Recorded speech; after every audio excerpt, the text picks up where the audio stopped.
রাধে রাধে বন্ধুরা, আজকে নিয়ে এসেছি একাদশীর দিনে দুর্দান্ত একটা রেসিপি, তাও আবার চাল কুমড়ো দিয়ে। চলুন দেখে আসি এটা আমি কি করে তৈরি করলাম একদম সহজেই।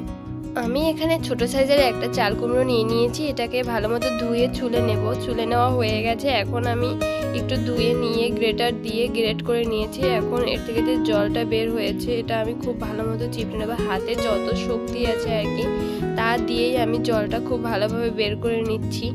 আমার সব চাল কুমড়োটা চিপড়ে নেওয়া হয়ে গেছে, দেখুন এতটুকু হয়েছে। এরপরে আমি একটা কড়াইয়ের মধ্যে দিয়ে দিয়েছি সামান্য পরিমাণে ঘি। এবার ঘিয়ের মধ্যে দিয়ে দেব দারচিনি, এলাচ দিয়ে একটু ভাজা ভাজা করে এর মধ্যে দিয়ে দেব যে চাল কুমড়োটা আমি জল ঝরিয়ে রেখেছি ওইটা দিয়ে এটাকে খুব ভালো মতো ভেজে নেব। একবার হয়েছে কি, আমার ঘরে চাল কুমড়ো ছিল, খাওয়া হচ্ছিল না, ঠিক আমি এভাবেই পায়েস রান্না করেছিলাম। তারপর থেকে আমার বড়বাবু একদম ফিদা হয়ে গেছে এই খাবারটার প্রতি। তার বাজারে চাল কুমড়ো দেখলেই কিনে আনতে হয় এটা খাওয়ার জন্য।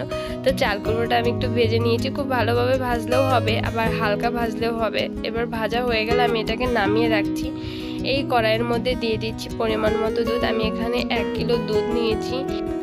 এখন এই দুধের মধ্যে দিয়ে দেব ধুয়ে নিয়ে কাজু আর কিশমিশ দিয়ে আমি একটু নাড়াচাড়া করে নেব, কারণ এই দুধটা নাড়াচাড়া না করলে নিচ থেকে একদম লেগে যায়।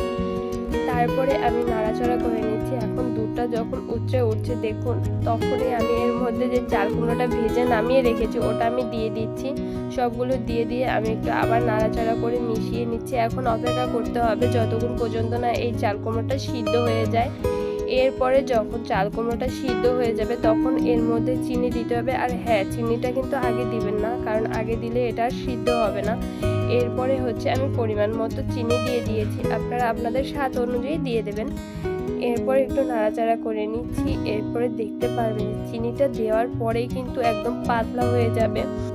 এখন আর কিছুক্ষণ জ্বালানোর পরে ঘনত্বটা যখন ঠিকঠাক হয়ে যাবে, একদম ঘন ঘন হয়ে যাবে, তখন নামিয়ে ফেলতে হবে। চাল কুমড়োর পায়েসটা কিন্তু এরপরে সম্পূর্ণই রেডি। যদি আমার ভিডিও ভালো লাগে তবে আমার চ্যানেলটিকে সাবস্ক্রাইব করবেন, লাইক কমেন্ট করে পাশে থাকবেন। শেষ পর্যন্ত দেখার জন্য অসংখ্য ধন্যবাদ। টাটা বন্ধুরা, ভালো থাকবেন।